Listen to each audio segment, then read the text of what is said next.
How long does it take an avoidant ex to regret losing you? If you're sitting there wondering how long it's going to take your avoidant ex to regret losing you, let me ask you this. Why are you timing their regret instead of investing in your own comeback? You see, avoidant people often don't feel the loss immediately. When they leave or when they pull away, they feel relief at first. They're convincing themselves that distance equals peace. But here's the twist. Regret doesn't usually come in the moment they walk out. It sneaks up on them later. When the silence grows heavier, when the fantasy of freedom meets the reality of loneliness. Now, that could take weeks, months, even longer. But here's the truth: the timeline is less about them and more about you. Because the moment you start focusing on your own growth, your own joy, your own energy, that's when their regret starts ticking. Not because you're playing games, but because they suddenly feel what they lost: a partner who didn't just fill space, but added value. So stop waiting for their clock to strike regret o'clock. Start building a life so magnetic that if regret ever hits them, it'll be crystal clear. They didn't just lose someone, they lost the one. When an avoidant ex walks away, the first thing they usually feel isn't sorrow or regret, it's relief. This can be one of the hardest truths to accept when you're the one left behind, because your natural assumption might be that if they cared, they should immediately feel the weight of losing you. But the psychology of someone with avoidant tendencies works differently. They've often built a mindset where closeness feels threatening, where intimacy can feel suffocating, and where independence becomes their primary form of safety. So, when the relationship ends, the space they gain feels like breathing room rather than emptiness. That initial relief doesn't mean they didn't love you or that what you shared wasn't real. It means that in the balance between connection and freedom, they've leaned so heavily into protecting their freedom that the loss doesn't register right away. Imagine someone carrying a heavy backpack for hours. When they drop it, the first sensation isn't missing the weight. It's gratitude for finally being free. That's often how an avoidant experiences the aftermath of a breakup. During this stage, they might even convince themselves that ending things was the best decision. They could rationalize it by focusing on moments when they felt pressured, moments where they feared losing themselves, or times they interpreted your need for closeness as a threat. This self-justification can give them temporary peace. It's not unusual for them to say things like, "I just need space," or "I feel lighter without the relationship," because in that moment, they genuinely do. But here's what's important to understand: the initial sense of relief is not permanent. It's more like an emotional reflex. The relief masks the deeper feelings that they're not ready to process. It's a defense mechanism protecting them from the vulnerability of admitting how much they care. Avoidants often struggle with emotions that make them feel dependent on someone else, so they push those feelings down and replace them with a sense of control. If you're the one left waiting for their regret, this stage can feel unbearable. You might find yourself thinking, "Do they even miss me? Was I that easy to walk away from?" And that's why so many people stay stuck, obsessing over the timeline of their ex's regret. But the truth is, their emotional delay isn't about your worth. It's about the way they've been conditioned to handle attachment. The irony is that while they may feel free in the beginning, avoidants are also prone to nostalgia. They don't usually recognize what they had until the silence stretches on and their justifications begin to lose their grip. That's when the regret starts to creep in. But in the very beginning, their relief is real, and accepting that truth can help you stop confusing their silence with a verdict on your value. It isn't a measure of how lovable you are, but a reflection of how avoidant people experience the push and pull of intimacy. Regret doesn't usually arrive like a thunderbolt for an avoidant ex. It slips in slowly, quietly, often in the spaces between their distractions. At first, they're wrapped up in the feeling of having reclaimed their independence. They might dive into work, hobbies, or casual dating, convincing themselves they're doing fine. But the truth is, when the business fades, when the excitement of novelty wears off, that's when the emptiness begins to echo. Avoidants are skilled at keeping their emotions at bay, but they're not immune to the reality that connection is a fundamental human need. And while they can suppress it for a while, eventually the absence of someone who truly cared for them becomes undeniable. This creeping sense of regret often begins with small, seemingly insignificant moments. They might be scrolling through their phone late at night, realizing they no longer have someone to share their thoughts with. Or they might go through a stressful day and notice there's no one checking in to ask how they're holding up. At first, they brush it off with rationalizations, telling themselves they prefer solitude, or that relationships are just too complicated. But over time, those little cracks widen and the reality sets in. The comfort, stability, and love they once had are no longer there. Unlike people who are more secure in their attachment, avoidants don't experience the shock of loss all at once. Their regret is like a shadow that stretches longer as time passes. In the beginning, they're standing in the sunlight of their newfound freedom. But as weeks turn into months and life continues to test them, the absence of someone who brought warmth and connection starts to feel colder. That's when the shadow of regret lengthens, often catching them off guard. What's interesting is that regret for an avoidant isn't always tied to the dramatic moments of the relationship. Instead, it's tied to the subtle things they once overlooked, the way you laughed at their jokes, the way you made everyday life easier, the safety of knowing they had a partner who cared without conditions. These things may not have seemed like much to them when they were focused on protecting their independence, but when they're gone, those same details begin to feel irreplaceable. It's also important to recognize that their regret often shows up later than you'd expect because they've trained themselves to associate closeness with discomfort. That means it can take months, even years, for the realization to fully hit them. Sometimes it's triggered when they see you moving on with your life, glowing in your own growth. Other times, it's sparked by loneliness they can't distract themselves from anymore. And in many cases, it's only when they try to replicate the connection with someone new and fail that they truly start to miss what they lost. This gradual unfolding of regret is what makes dealing with an avoidant ex so confusing. While you may have already gone through your waves of pain, they're just beginning to touch the edges of theirs. And because it comes slowly in bits and pieces, it can feel unpredictable, almost like they're catching glimpses of what they let slip away rather than facing it head on. For them, regret isn't a sudden realization, it's a quiet accumulation of moments that eventually becomes too heavy to ignore. The truth about how long it takes an avoidant ex to regret losing you is that there is no universal timeline. Some people hope there's a neat formula. 30 days, 60 days, 3 months. Like regret has an expiration date stamped on it. But human emotion, especially in someone with an avoidant attachment style, doesn't work like a countdown clock. For some avoidants, regret might begin creeping in after a few weeks when the initial rush of freedom starts to wear thin. For others, it may take months or even years before the realization lands. And sometimes, depending on how deeply they stay walled off, they may never consciously let themselves feel regret at all. Why does the timing vary so much? Because every avoidant ex is carrying their own mix of personality, history, and coping mechanisms. Someone who grew up constantly having their needs dismissed may have built such strong defenses that they can suppress longing for an extended period. Another avoidant might be quicker to feel regret because they hadn't fully prepared themselves for the emptiness that followed the breakup. Their environment matters too. If they quickly distract themselves with new people, adventures, or work, the feelings of loss may take longer to catch up. But if life throws them curveballs, loneliness, setbacks, or failed attempts at new relationships, regret might arrive sooner. The timing also depends heavily on what you do after the breakup.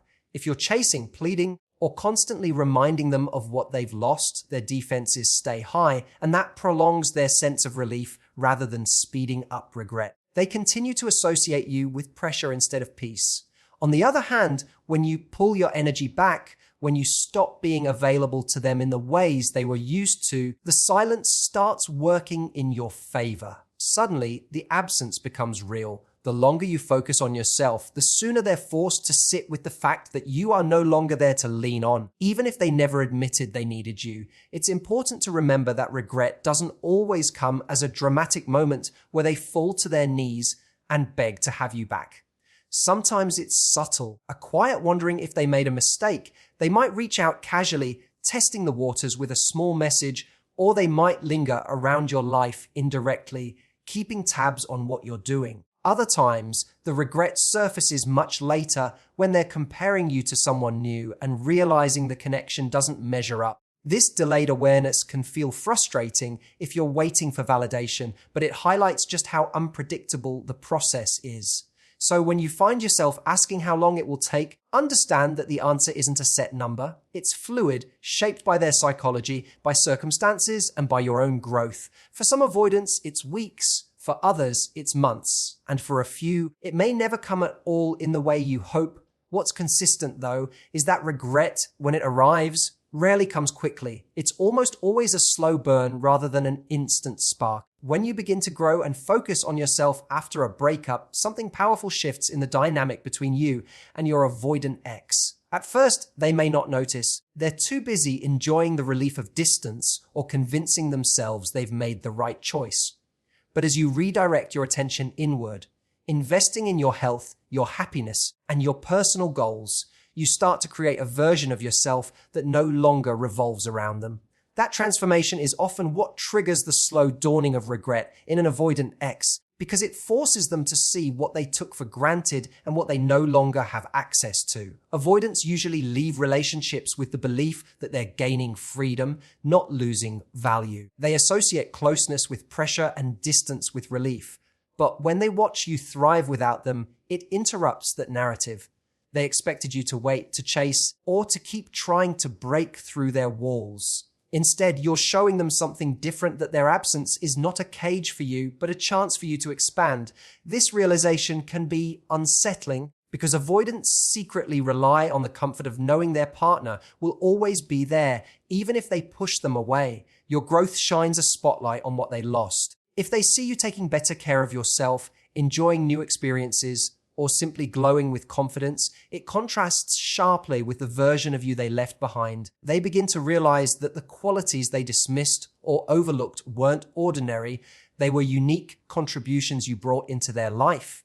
And while they were busy guarding their independence, you were busy building something worth holding on to. Now that you've redirected that energy, they feel the gap. What makes this especially impactful is that avoidants often struggle to admit when they need someone. They pride themselves on self-sufficiency.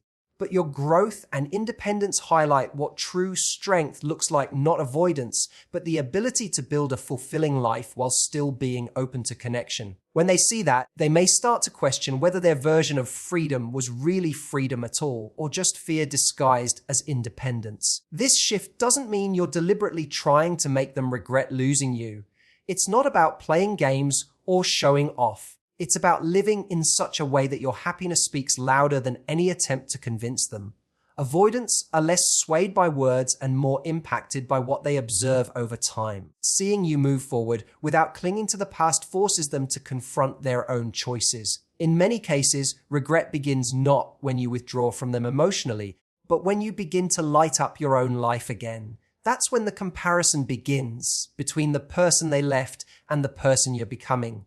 And the more you grow, the more they feel the absence of the connection, the love, and the energy you once brought to their world. It's not your waiting that triggers their regret, it's your transformation. When you're dealing with the aftermath of a breakup, it's tempting to focus on what your ex is thinking or feeling. You find yourself wondering if they regret it yet, if they miss you, if they're scrolling through your pictures when no one's looking. But the more you stay stuck in that loop, the more power you hand over to someone who is no longer choosing you.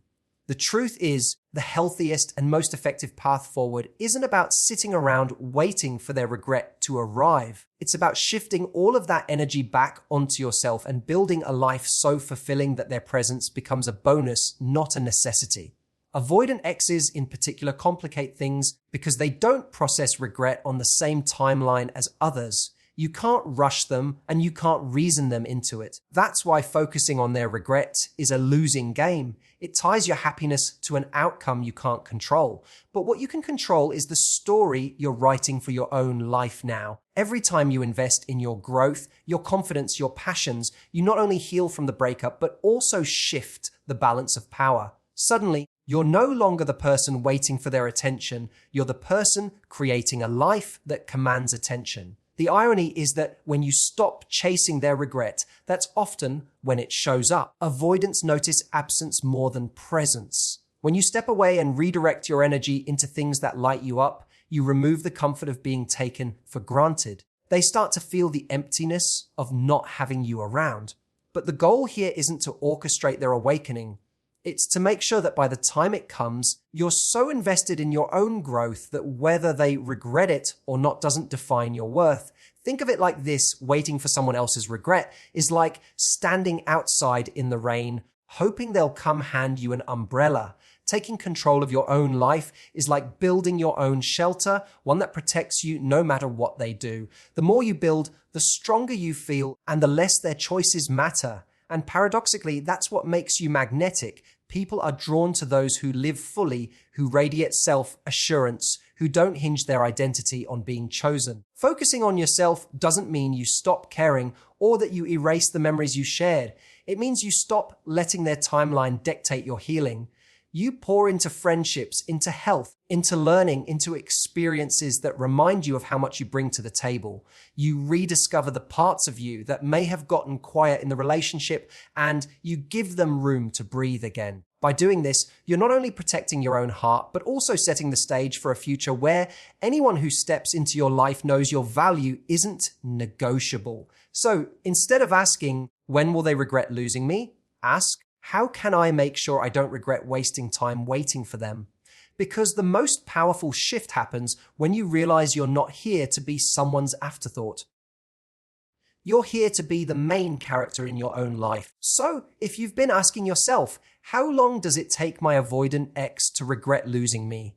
The real answer is, it takes as long as it takes for them to finally realize what they walked away from. Sometimes that happens quickly, sometimes it takes months, and sometimes it never comes at all. But the beautiful part is, you don't need to wait for their regret to create your own breakthrough. Their timeline isn't your timeline. While they're out there trying to outrun their feelings, you have the chance to step fully into your life, to grow, to heal, and to create a future that excites you. Regret might catch up to them one day, but by then you'll be so far ahead, so full of your own light, that their realization won't shake your foundation. At the end of the day, the question isn't whether they'll regret losing you. The real question is, will you regret wasting your precious time waiting for them to realize your worth, choose you every time? Thank you for giving me your attention and your trust today. I hope these words remind you of your strength and the incredible future waiting for you. Stay focused, stay growing, and stay true to yourself, because that's where your real power lies. Goodbye for now, and thank you so much for listening.